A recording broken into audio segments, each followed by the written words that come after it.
Hi there, it's a rainy Saturday, so we're having a lazy Saturday and spending most of it in the kitchen. We've already made some cookies, but what I wanted to show you actually today was how to make, it's an EggyBake, crustless quiche, call it what you will. It's a delicious way to cook something that can then go in the fridge and be used cold or warmed up again. So it's a really good way of using basic ingredients. What we need is eggs. I've got 5 eggs cracked into this jug, cream, 200 mils of cream I've got here, but honestly I normally just guess, I just pour it in, and then I'm going to add a splash of milk. If you don't like cream or it's too rich for you, then you can use completely milk. So it's eggs, cream and milk and cheese basically, and then add whatever you want into the mixture depending on what you have and what you like. So we'll whisk up our 5 eggs, use 4 eggs, use 6 eggs.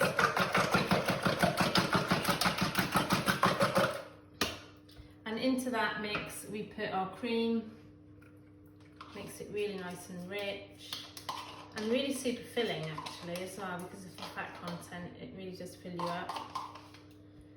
And just a splash of milk as well.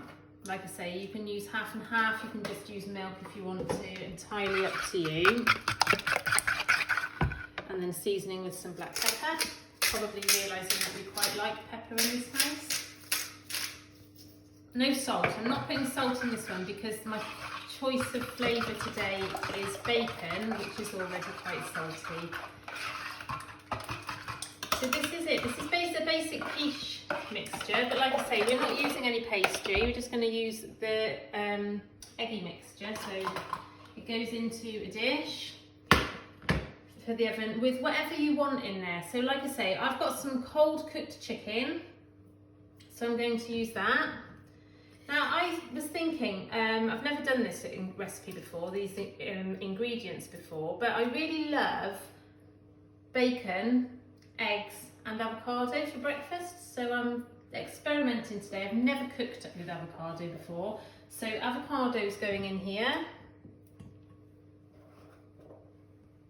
along with, like I say, our bacon and our chicken. And I can see my daughter looking at me as if to say, why are you using all that bacon? I want some for my pizza later. So I shall leave a little bit there for her. Again, no measurements, just what you think.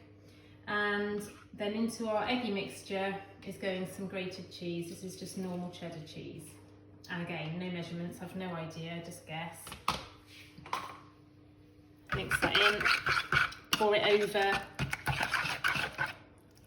the other ingredients. I used really big eggs today, so I'm a bit concerned it might be too much mixture, but let's go for it anyway.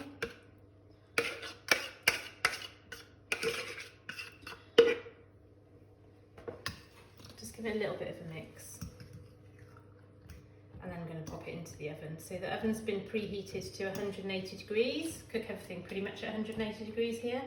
And just until it's cooked, I know that's a bit vague, but probably about 25 to 30 minutes, but when it's set and not wobbly any longer is when you know that it's done. So I'm just going to pop that in.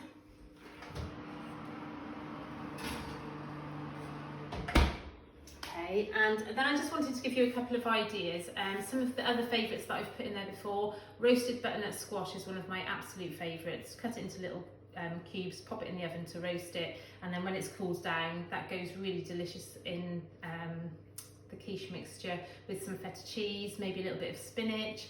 Also really enjoy it with bacon and leek, but you go for whatever it is that you like. Anything that you've got left over, roasted vegetables, anything at all. And if you've come across a favourite, please do let me know. So I'll come back to that in about half an hour and show you what the finished product looks like, hopefully. Something else I just wanted to tell you, instead of putting it in a big dish and baking it like I have done, you can also put it into small muffin trays, and that will then make individual eggy muffins if you like. You can put your fillings inside there, pour over the eggy mixture and then pop it into the oven. Probably take a little bit less time. And then you've got individual ones that you can either have for breakfast or as a lunchtime snack or to take with you, and they can be bagged up and popped into the freezer as well. So a really delicious, healthy snack or breakfast for you. Just make sure that you grease the trays really well so that they can pop out. And if you've got a silicone muffin dish, even better because they just pop out when they've cooled down. That was it.